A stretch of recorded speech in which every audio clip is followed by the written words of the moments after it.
Bir yumurtanın toyuğun bədənində yaranması təbiətin ən mürəkkəb mühəndislik işidir. Bu proses tam 24 saat çəkir. Necə?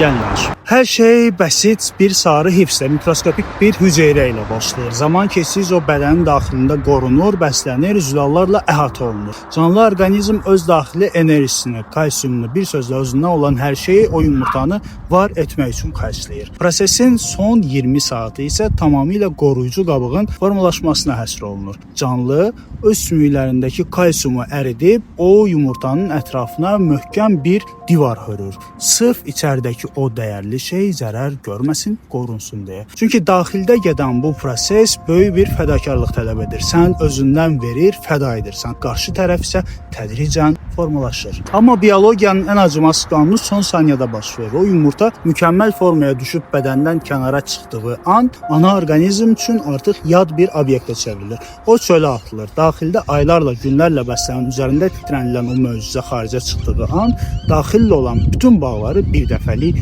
qopur. Çünki təbiətdə və həyatda belə bir qanun var. Səni var edən, sənə dəyər verən o daxili huzuru və sığınacağı bir dəfəlik tərk etdinsə, geri qayıtmaq imkansızdır. Bir dəfə qopdunsa, artıq hamı üçün bir yadsan.